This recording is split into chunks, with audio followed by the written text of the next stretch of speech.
Ladies and gentlemen, please stand for the singing of our national anthem, performed this morning by the United States Air Force Academy Cadet Chorale, directed by Mr. Gary DeClerc.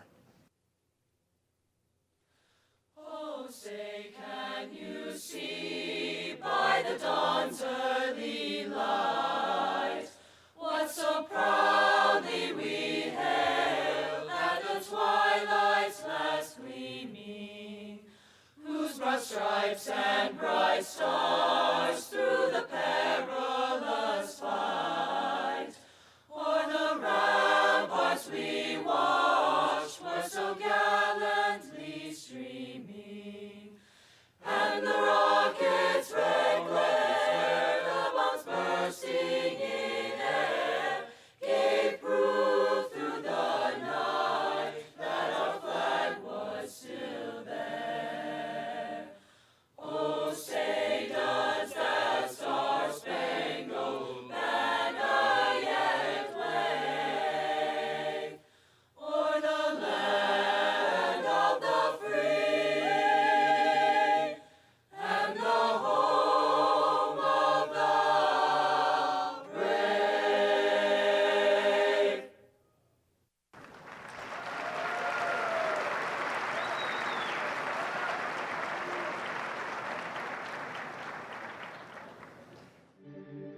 Welcome to United States Air Force Academy and the 23rd Annual National Character and Leadership Symposium. The United States Air Force Academy was established in 1954, shortly after the Air Force became a separate service, and since that day, we've been developing airmen leaders of our nation. Graduates who are ready to answer our nation's call, who act with integrity, and willingly put service before themselves, and who understand that excellence in all we do is more than a phrase cadets learn. It's a challenge and what the world demands of us. Here, we develop leaders of character. Character forged through challenges, dedicated instruction, and tests of the human spirit. And leadership developed through years of practice and mentorship. Academics, sports, military training, and all the demands of cadet life work together to develop officers ready to succeed on active duty, live honorably, and carry on a proud legacy of American airmen. But that work isn't easy, and early on, Academy leaders recognized character and leadership as complementary and inseparable concepts. So in 1993, the Academy established the Center for Character and Leadership Development. What naturally followed was an increased appetite for innovative thought, new perspectives, and a collective desire to fully explore the concepts, context, and potential for developing leaders of character, equipped to meet the challenges of an increasingly complex world. Born of that desire and the vision of Academy leaders, the first NCLS occurred in 1993. In the years that followed, the CCLD evolved into an integrating center of gravity for character, honor, and leadership development among the Academy's academic, military, and athletic elements, and eventually the larger Air Force as well. In parallel, NCLS has grown every year, gaining momentum and notoriety along the way, and has consistently provided scholars, cadets, Academy permanent party members, and attendees from all walks of life an annual opportunity to expand their minds and challenge conventional wisdom. This year is no different. With the theme Professionalism in the Profession of Arms as a foundation and the incredible speaker lineup as a catalyst, the aperture is wide open for discussing where and how professionalism and the profession of arms intersect and what that means for today's leaders and the leaders of tomorrow. Welcome to NCLS 2016. Welcome to the United States Air Force Academy and our 23rd Annual National Character and Leadership Symposium. I'm Cadet First Class John Cornarens, the cadet in charge of this year's NCLS, and your MC for this morning's opening ceremony. This will be my fourth NCLS.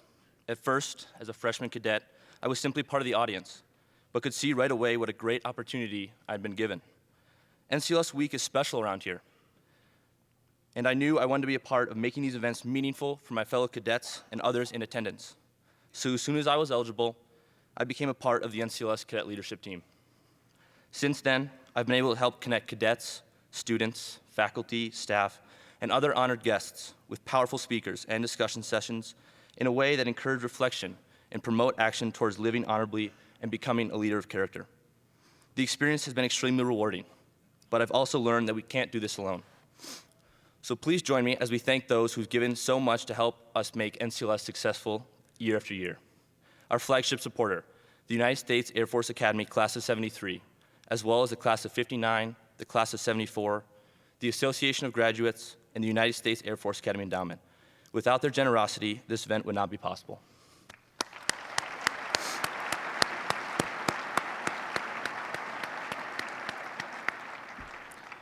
Ladies and gentlemen, it's now my pleasure to introduce your host and the foremost champion of NCLS, the 19th Superintendent of the United States Air Force Academy, Lieutenant General Michelle Johnson. Thanks, John. Thank you. Good morning. Good morning. Welcome. Welcome to the Air Force Academy. For our visitors, I hope you'll get to know something about us in addition to the topics of the NCLS. For the cadets and the faculty and staff, I hope we can learn something more about the Air Force Academy too, and about ourselves by doing this. For those of you who know about service academies, whether it's ours or the other services, you know, it can tend to be a little bit of a cloistered model from 1802 to hold people together with intense training and then launch them into the world to learn. That's not good enough in 2016. That's not good enough. You're connected already. We need to help you go into a profession of arms that's connected. But before I talk about that a little more, let me talk about NCLS. This began after I was both a cadet and actually taught on faculty here a million years ago. And so the 23rd year is new to me in ways. I've been here for the last 3 years. But what's very new about it, and maybe it is seamless, I hope it's seamless to our guests, is that we've realized more than ever that this isn't just an exercise of the Center for Character and Leadership Development. It's all of our mission here at the Air Force Academy and across the other academies and the other commissioning sources and across the nation. It's all of our challenge to think about what character and leadership mean, not just academically, but in practice, when you're faced with danger or challenge or ethical conundrums. What are we going to do? How do we prepare our graduates to deal with that? It's on all of us to do that. So for the first time in memory, this isn't just an exercise from this CCLD. This is an exercise of our athletic department, our faculty, our commandant staff. I think our prep school cadet candidates will have a chance to visit up here. Our airfield folks who belong to Air Education Training Command, but possession's 9/10 of the law, so they're part of our academy team. This is a special forum for us.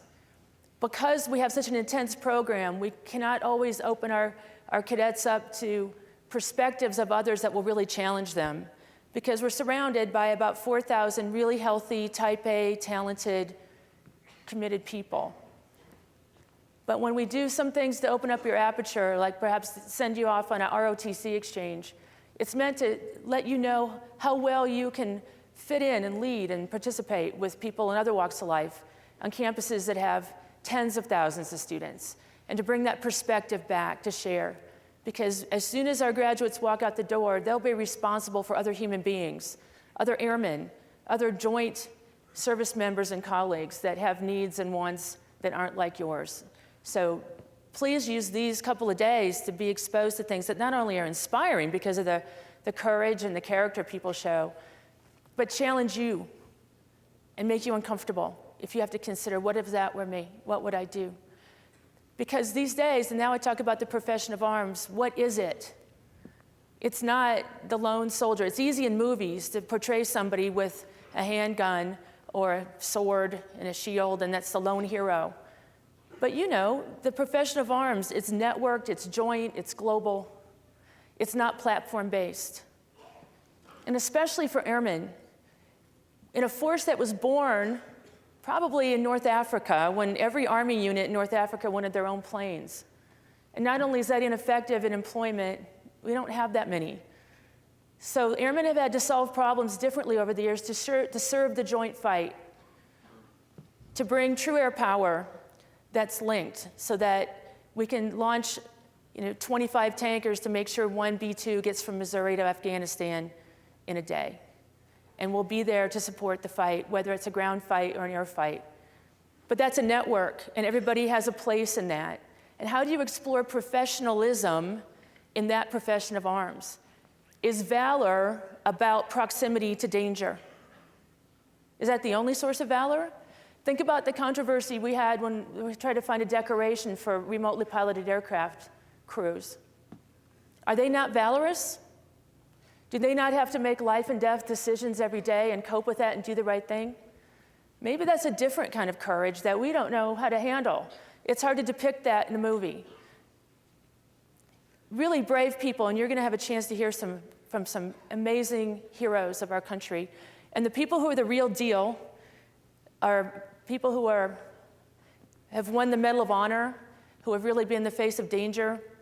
I remember when I think then Captain Campbell dragged her shot-up A-10 back from Iraq.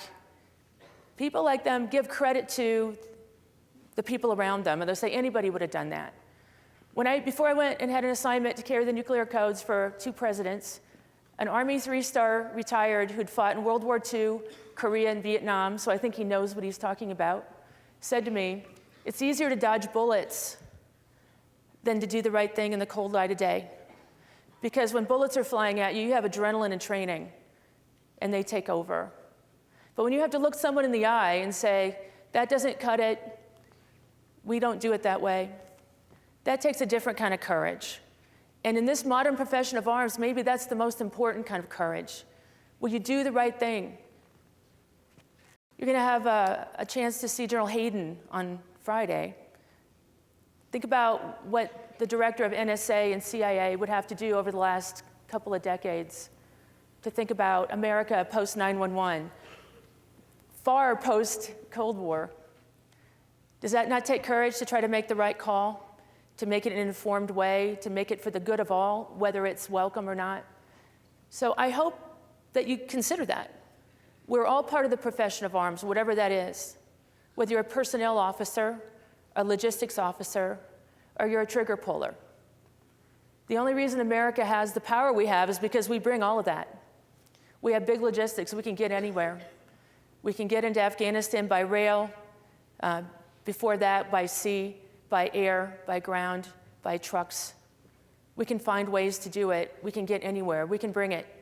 But what do we bring? We bring an apparatus that's really complex. And for us to understand it, we need to consider our curricula and the way we work together. And that's why here at the Academy, our dean and faculty are looking at how we make our curriculum more interdisciplinary and not multidisciplinary, so that you can ram dump the separate topics. But you can't, because you can't fly a satellite without someone to manage the program.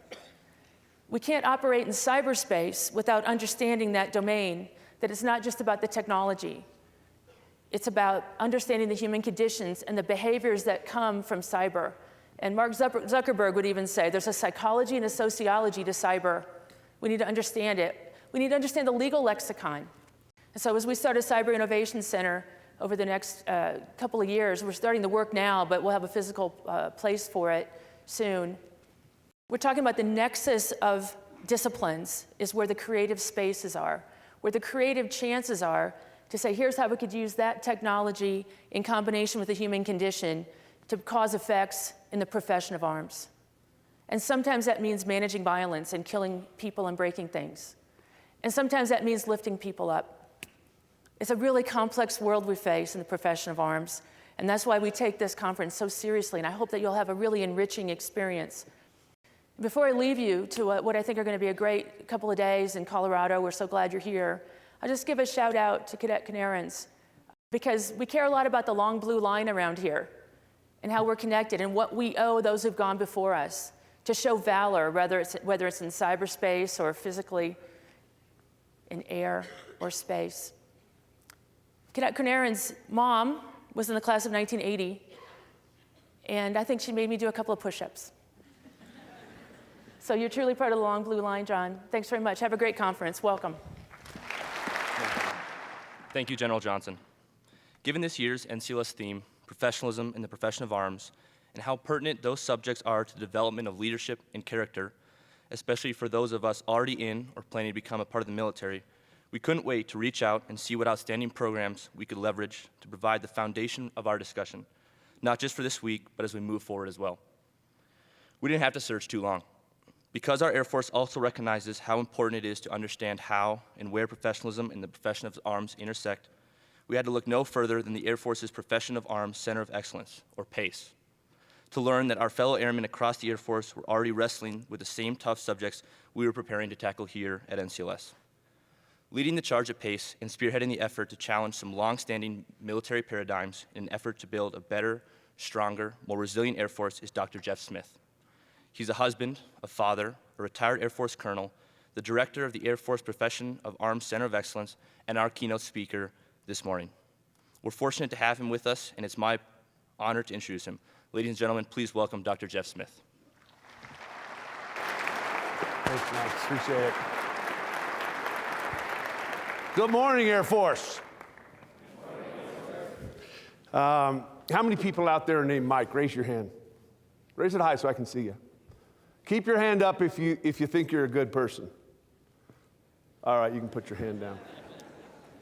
I have no idea why I needed to do that, but the IT guy insisted I do a good mic check before I get started. Sorry.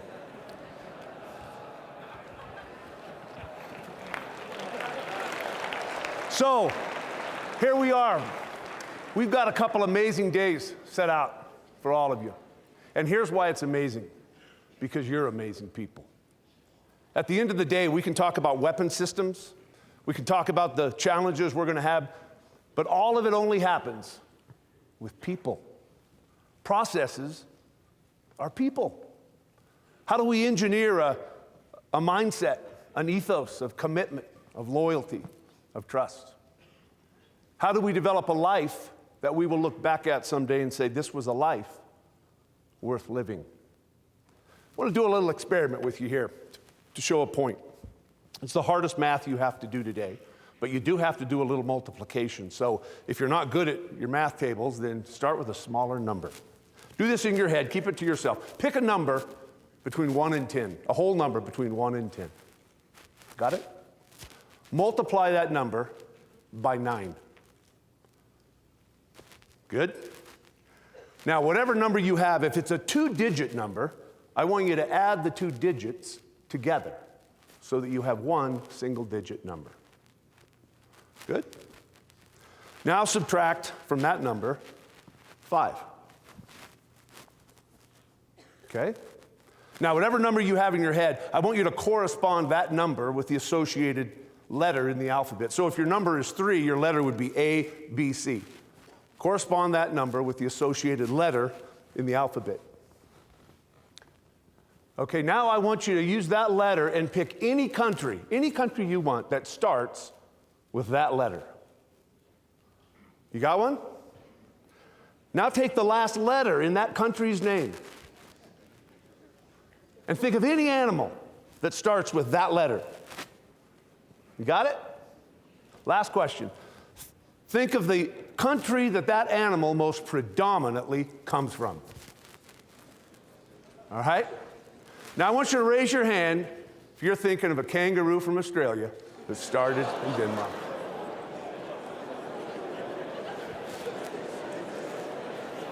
That's kind of screwed up, isn't it? So what do we learn from this? Let's think about this. There's some really interesting truths in this. Folks, the decisions we make have consequences.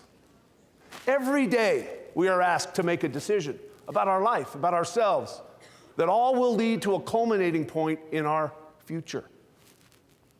Just like each one of those questions were designed specifically to reach a very predictable end state, life is really no different. Every day, we're asked to make decisions. Who are we? What are we committed to? Where do our loyalties lie? In what do we trust? And in whom do we trust? And how we approach those 3 characteristics will in large measure determine where we find ourselves in the future. A lot of what we need to learn to do is something we call systematic thinking. Systematic thinking is where I project out 5 years or more and I say, who do I want to be? What's my future self going to look like? And then I work backwards and say, based on that future self, what decisions do I need to make today to increase the probability that I reach that future self? This is how life works. This is how you develop better families. This is how you develop a career. This is how you develop the type of profession that we'll all live. And why is this important? Because there's really a term or a dynamic that we use to describe this process, and that's called the art of leading oneself. This is what it is. This is the art of how I lead myself. And nobody else determines this for us, right? The Air Force doesn't determine this. Our families don't determine this. All of us have this book in our hands, right? And this book is open somewhere, and to the left, the pages are all full with permanent marker. They're who you were when you were a kid. They're your mom, your dad, your first car, your first date. There's some greatness in there. There's some tragedy in there for some people. But it's all there, and it's all permanent. This is your life's book. This is your life's story. But folks, to the right of this book, all the pages are blank. There's nothing on them. And today, as all of us sit here, myself included, we're writing the pages of our next chapter. We're developing the characters that are in our novel, our friends, our family, our partners, our career. It's all in this chapter we're writing. But you're also developing your character in your own novel. Who will your character be in your life story? Will it be the hero? Will it be the villain? What kind of novel are you writing? Is this a romance? Drama? A thriller? A tragedy? You see, folks, in life, we make decisions every day. We should never allow our minds to become slumber rooms. They must always be gymnasiums. Every day is an opportunity to bring out a better version of who I am. Every day. And if I do that well enough over enough time, I will begin to also bring out a better version of the people around me. And think about what that life story will read. Commitment, loyalty, and trust. This is all about the art of leading oneself. And interestingly enough, do you know what the definition of professionalism is that we use? It's the art of leading oneself. It's a verb. It's an action word. It requires actions. It requires decisions. It requires us every day to say, what kind of man, what kind of woman am I going to be today? What kind of friend? What kind of airman? What kind of human? What kind of version of me will show up today at work or in my home or in my marriage? These are the things that will determine whether or not we're successful as an institution. I don't suspect that we will ever lose a war from the neck down, but we risk losing it from the neck up if we don't begin to systematically develop the human psyche, the human phenomenon, and the human mindset. And it has to be based on a foundation of trust. It has to be based on a level of loyalty that you will give your very life for, and a level of commitment that simply cannot be disbarred. So what does that mean? How do we do that? I get a lot of people that say, Jeff, I'm in, man. That's the novel I want to write in my life. What's the process? What am I committed to? In life, there's a way to look out into the future. And the first thing you start with is, well, what are the things I value in life?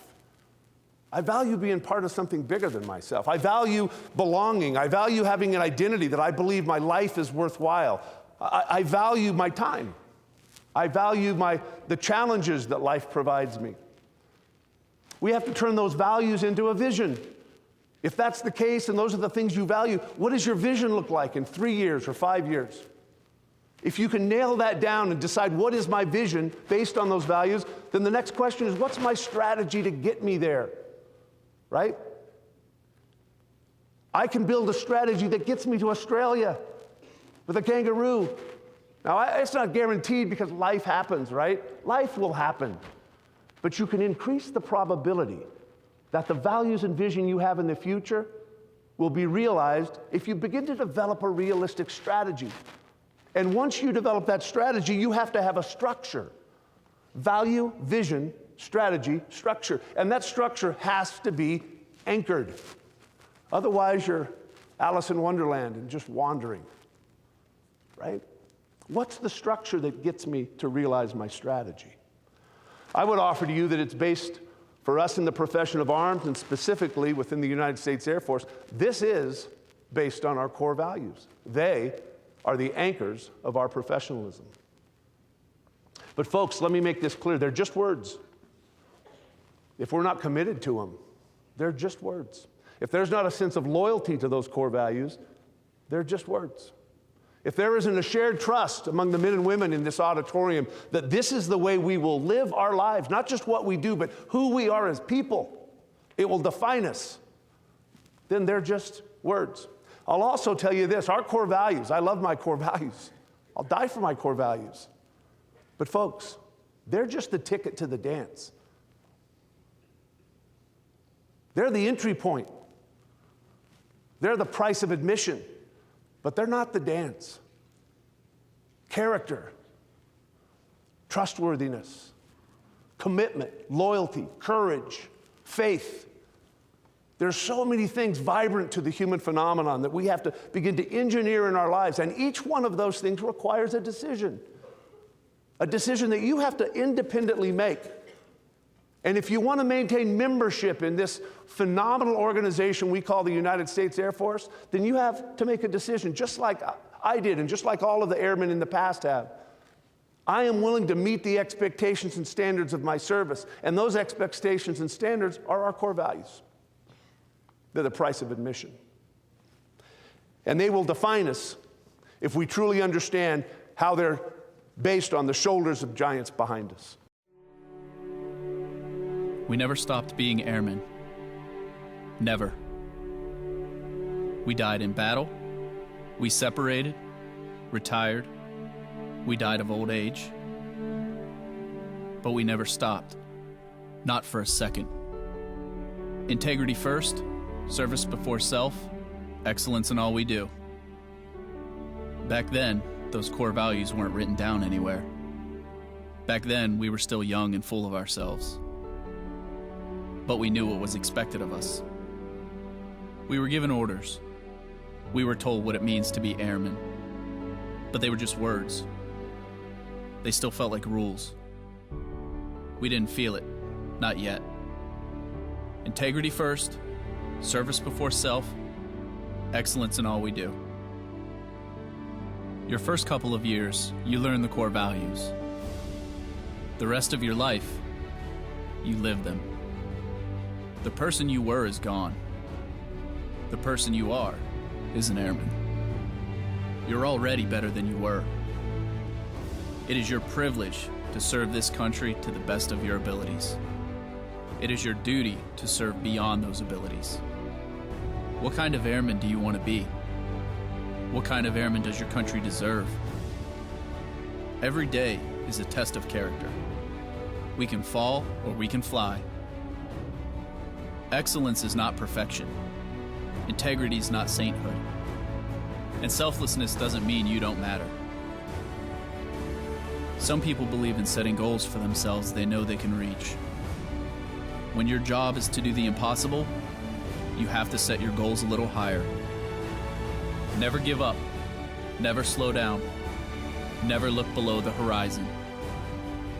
You will grow old and you will die, but you will never stop being an airman. Aim high, airman. You know, I have to get up here and talk afterwards. But that's an interesting phenomenon, isn't it? I can't speak for you, but I can speak for me. Why is it that I watch these videos and man, they hit me right here? I get choked up. Why? What is that inside of our being? What is this dynamic, this human phenomenon that moves us? Do you know what we call it? Ethos. Ethos. It's this shared brotherhood, this shared sisterhood among the people who have raised their right hand and committed loyalty and trust to this profession, the profession of arms. General Johnson made it very clear that this profession is not for the lighthearted, folks. Let's be very clear. You can go back thousands of years in military history. Military members exist to deal and control violence against other humans. The profession of arms is unique in this case. We not only have the responsibility to raise up one another and build careers and build families and encourage education and bring out a better version of each other, but the whole other spectrum of that is we have the responsibility in large measure to take the life of other humans. The profession of arms are both of those bookends and everything in between. So folks, if this is going to be our profession, if this is going to be who we are as a people, if this is how we will see ourselves at the end of our careers, when we're all living in Florida, right? God's waiting room. When we're looking back on our lives, folks, and we're not looking ahead anymore, we're looking back. The single thing that will matter the most is how we lived our lives and the people in our lives. And in the profession of arms, it's all about people on both bookends. And if we're going to do this, this can't be a half step. This can't be a part way in. We're either all in or we're all out. There's no in between. Commitment, loyalty, and trust. You know, I find it very interesting as I travel around the globe and talk to people and talk to airmen, how excited people are to make a difference. I also hear, well, you know, the new millennium generation is so much different than my generation. And while I would agree with that, and there's some social dynamics, in reality, we're really not much different in the primary human capacities at all. We all want to have a better future self. We all want tomorrow to be better than today. We would all like to feel like we're respected and that our job and our time is spent and worthwhile. These are human characteristics that all of us share, regardless of how old we are or what generation we come from. But just like the steps that took us to Australia, we have to make daily decisions. And unfortunately, what happens with us often is that life becomes daily and routine. And we seem to fall away from this dynamic that says every day will be another reflection of the kind of man or kind of woman I will be in 5 years. In fact, I would offer this challenge to you every day while you're here at this academy or in your personal lives for our guests and our visitors and our sister services. Every day you should make a mental contract with yourself and sign a name that says, this day is a reflection of the kind of man or kind of woman I want to be this day. Jackson Browne is a wonderful songwriter and poet, and he says in one of his songs, he says, sometimes I lie awake at night and wonder where my life will lead me, waiting to pass under sleep's dark and silent gate. He's talking about that 5 minutes. You're in bed, the noise of life is gone. You're in that 5 minutes before you pass under sleep's dark and silent gate. And in that 5 minutes, I would ask you to do some reflection in your life. Who am I? More importantly, who am I becoming? Do I have the anchors of integrity? The reputation of loyalty? Do I see a life of service that will put me even to the point of harm's way? Have I made the adjustments in my life such that I can look in the mirror and say, I am an airman in the profession of arms? This isn't what I do. This is what I am. If the answer to that is yes, then you've lived a day worth living. If the answer to that is no, then congratulations. Tomorrow's just a few hours away. And one thing that's unique about the human experience is every day we have the opportunity to get up and reboot the computer in our life. It doesn't matter who you were yesterday or who you were last week. What matters is who are you now? These are the pages you're writing in your book right now. And those pages will turn into chapters. And those chapters will accumulate to a life. And that will accumulate to a life story. Write your story well.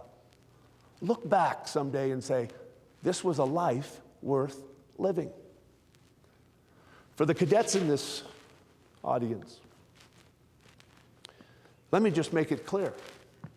The day you were accepted to the Air Force Academy, you won the lottery of life. Not because you're getting the best education, which you are. Not because of the camaraderie and the friends, but because you have been set on a life path that gives you a better future self. And it's darn near a guarantee. All you have to do is grab a hold of it. All you have to do is say, I see a better future me, and I'm going to start today by bringing out a better version of me.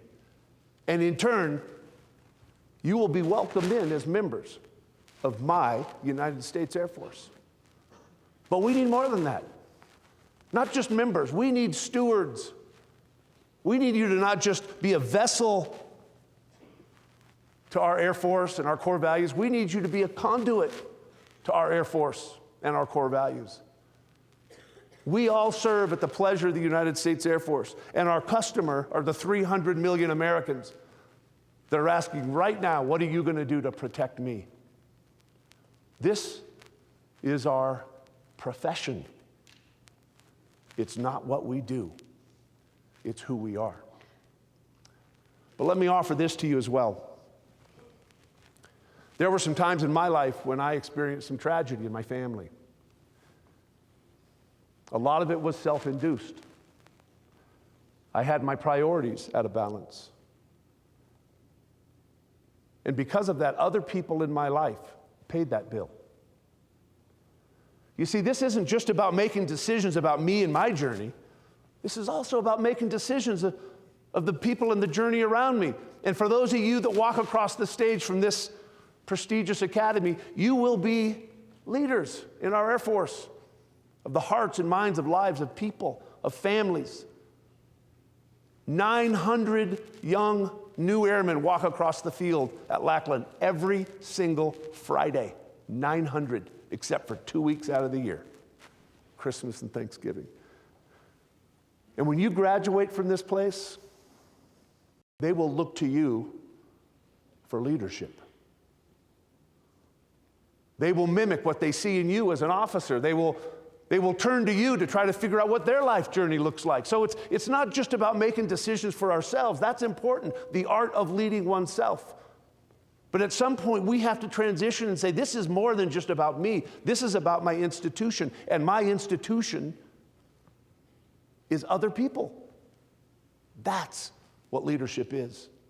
It's the ability to positively influence the lives of the people that you're responsible for. And you can't do that unless you have a balanced life. And if your life gets out of balance, if you have more career than marriage, if you have more month than money, what kind of airman do you think you'll be? You'll come to work with a cloud over your head.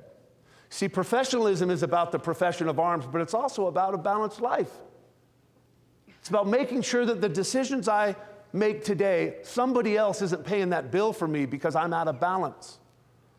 When I experienced tragedy and heartache in my life, what kind of airman was I?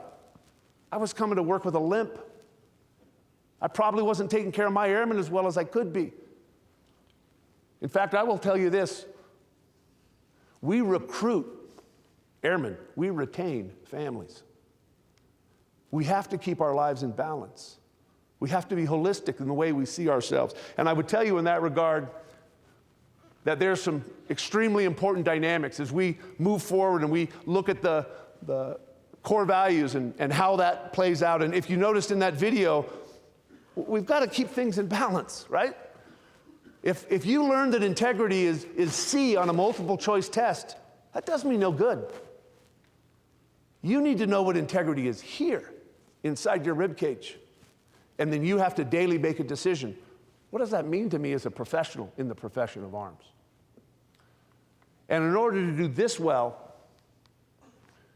we have to remember that every day counts. These are roughly 28,835 jelly beans. I counted out 500 of them and used those to weigh the rest. In this pile, there's one jelly bean for each day that the average American will live.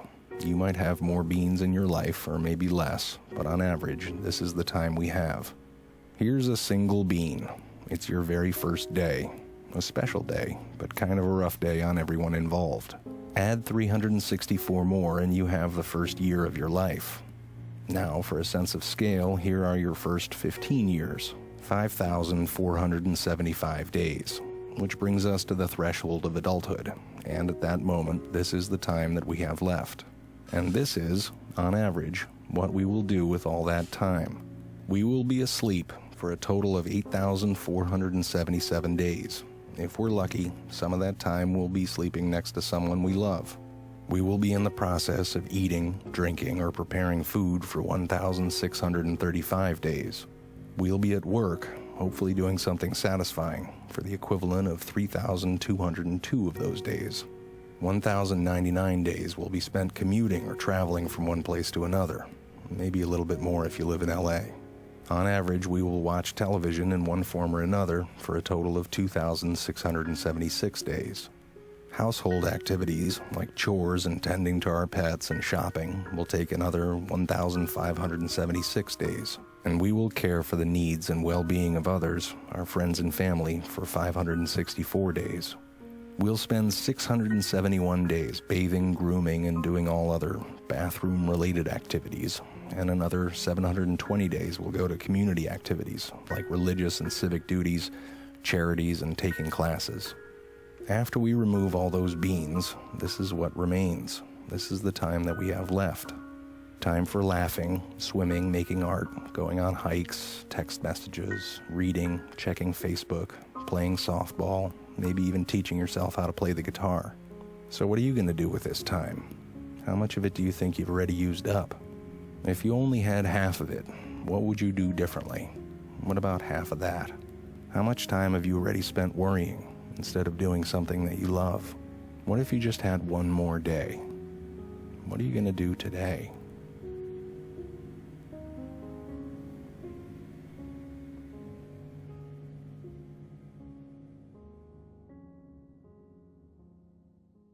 I'll leave you with this thought. There's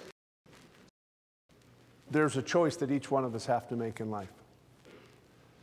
And that choice is, what kind of person do I want to be in the future? What will my reputation be? Will people trust me? In times of adversity, will people turn to me for a shoulder?